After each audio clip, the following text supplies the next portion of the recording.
What if I told you you don't actually know who you are? Not completely. You know your name, you know your age, you know your habits, but knowing your habits is not the same as knowing yourself. Think about the last decision you made. Did you truly choose it, or did it just happen? From the moment you were born, your mind began recording everything. Every word, every reaction, every expression on someone's face when they looked at you. Not consciously, but deeply, silently, carefully. Your brain was learning what was safe and what was not, because this is where identity begins. Not with choice, but with adaptation. The first time someone called you quiet and paid attention, the first time someone said you're not good at this, your brain remembered. Not because it was true, but because it was repeated, and repetition creates belief. Slowly, without realizing it, you stopped exploring parts of yourself. Not because you couldn't, but because you believed you shouldn't. And ask yourself honestly, how many parts of you are real, and how many were shaped by fear? Your brain has one primary mission: to protect you, not to make you happy, not to make you successful, to make you safe.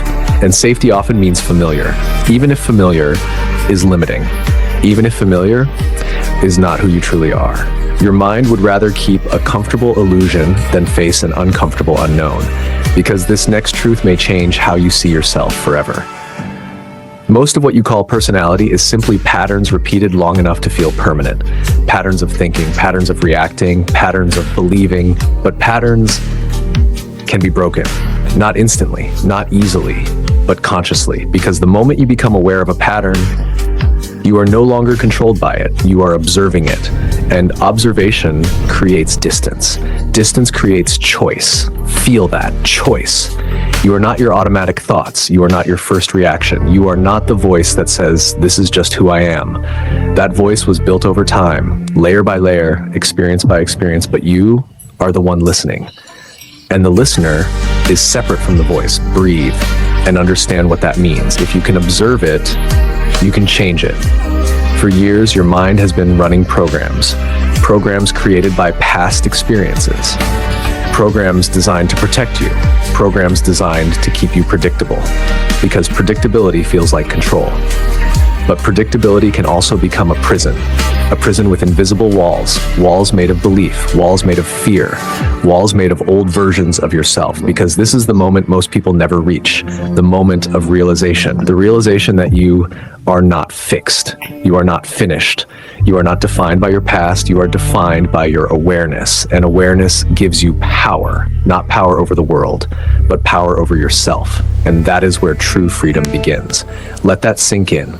Right now, in this moment, you are not the person you were yesterday, because now you see something you didn't see before. Now you question something you never questioned. Now you are aware, and awareness changes everything, slowly, quietly, but permanently. Because this is the most important part. You don't need to become someone else. You only need to stop believing you were ever limited to begin with.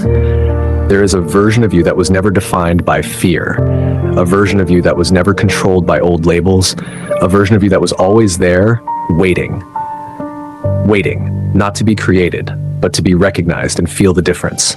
So what if I told you, you know nothing about yourself, not because you are empty, but because you are unlimited, not because you are lost, but because you are still discovering, not because you were weak, but because you were conditioned to forget your strength. And now, for the first time, you are beginning to remember. Slowly, calmly, consciously. And this time, you are not becoming someone new. You are finally becoming yourself. If this story made you reflect, take today as your starting point. Don't forget to subscribe, like the video, and share it with someone who needs this message soon. We'll meet again in the next video. Bye. These are whispers between silence, tears that nobody sees, broken words, unfinished moments.